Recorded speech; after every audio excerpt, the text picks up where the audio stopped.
Hi everyone, I'm Tammy Bruce in for Laura Ingraham, and this is a special edition of the Ingraham Angle from New York City tonight. Jerry Nadler is claiming Antifa is imaginary. I'll talk to a former member of the extremist group, the violent extremist group, about how rhetoric just like that only emboldens them. Plus, the New York Times 1619 project in our schools, it's in there, you know, and it's indoctrinating young children, and now we're learning disturbing new details about its creator. And the leftist media is giving Cuomo a pass while launching disgusting allegations against President Trump. The worst in media is back. Plus, 24 student groups are issuing vague racial demands from Stanford University. One student is standing up to them. Laura will be here with that interview. But first, the left is trying to turn the tables and blame conservatives, you guys, for perpetuating the cancel culture.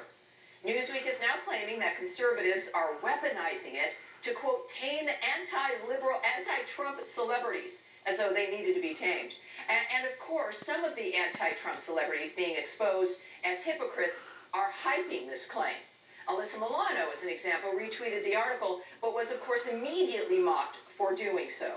Joining me now is Mark Hemingway, senior writer at Real Clear Investigations, and Sarah Carter, Fox News contributor and host of the Sarah Carter Show podcast. Welcome to both of you. Great to see you. Welcome aboard. Great to see you too. Now, Mark, look, what's fascinating here, as a former leftist, I know that, of course, projection is key, that what a tactic is to accuse others of what you are doing. It really can't be serious. Are conservatives in some way, are we pushing the cancel culture on everyone at this point? I mean, this is absurd. I mean, for the hard left to complain about conservatives here, I mean, this is like Dr. Frankenstein saying, who put this big, ugly monster in my laboratory? I mean, it's ridiculous.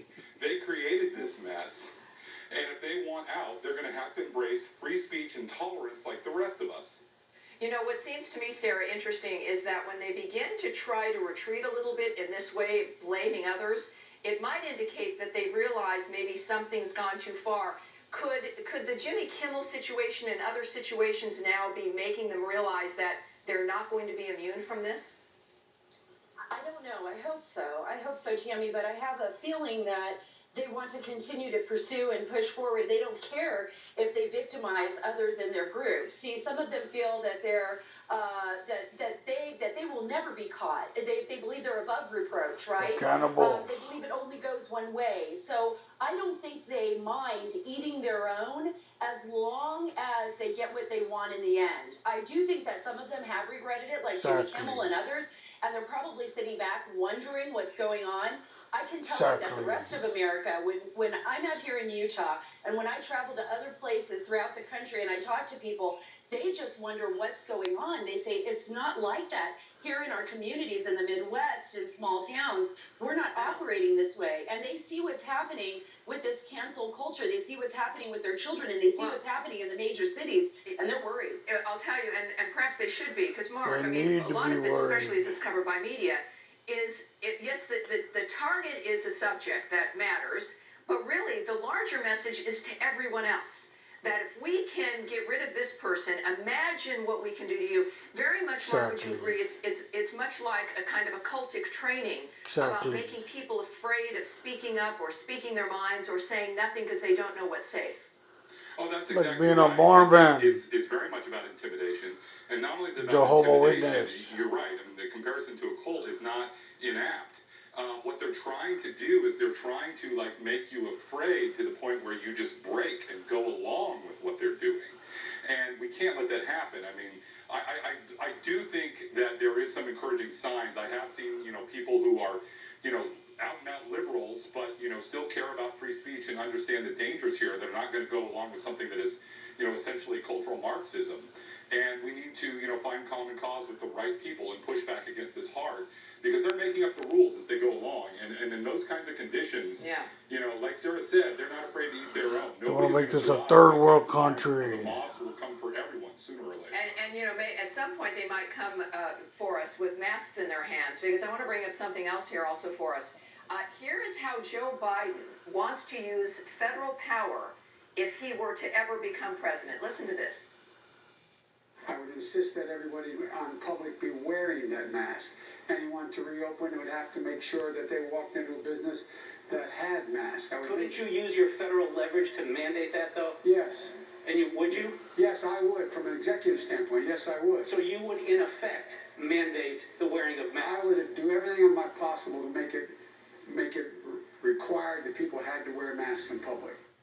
Wow. Authoritarianism. I mean, I'm not a lawyer. You guys aren't lawyers, but when we, at least from our experience as journalists, as investigators, as commentators in life, it seems a little odd that someone who, as a president, could mandate you having to wear something. What are your thoughts on this? Well, I mean, in the middle of a situation like a pandemic, and the federal government obviously has broad latitude to do a lot of things they wouldn't normally be able to do. But, this is very much a gray area.